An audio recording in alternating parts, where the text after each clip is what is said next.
kare mu museke wajyanye ibihumura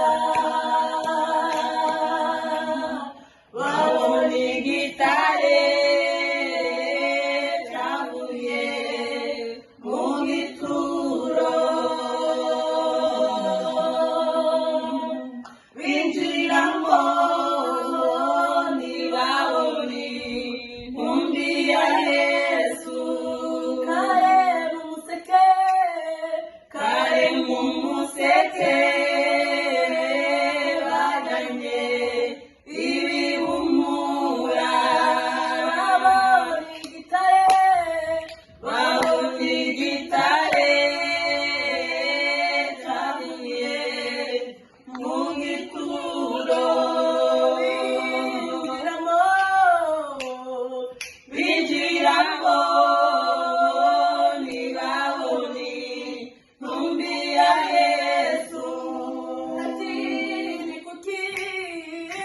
Ni kuki mushakira umuzima mu bapfuye?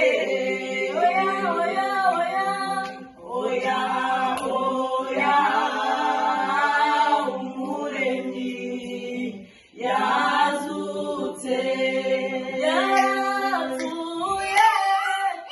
Yarapfuye arazuka ku munsi wa gatatu. Amen, amen, amen, amen, amen, amen, amen. Yarapfuye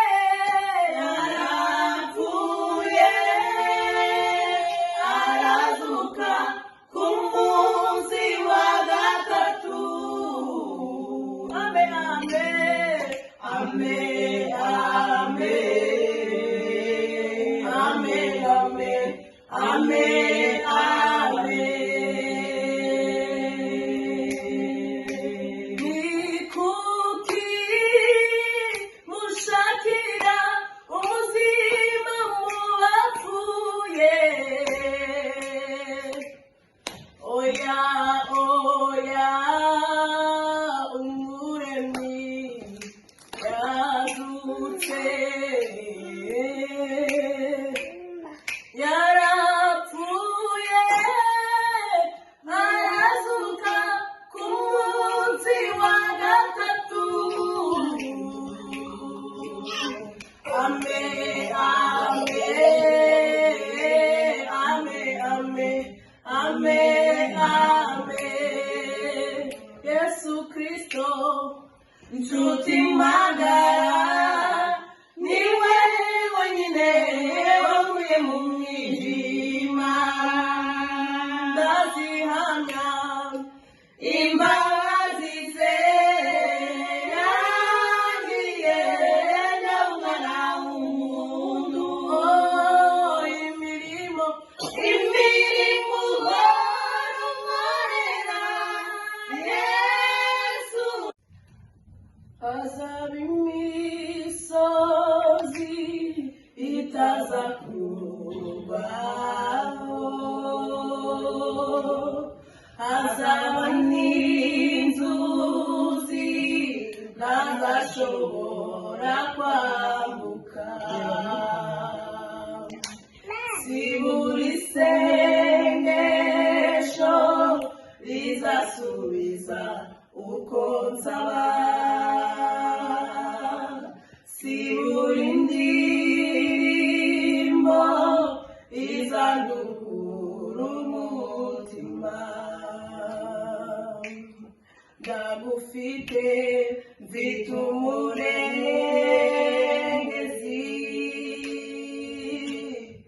unyereke imigambi yawe nkunye. Niba nkubwiye umugisha unyibuke. Ijisho ryawe nirimbeho ibihe n'ibihe.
ijwi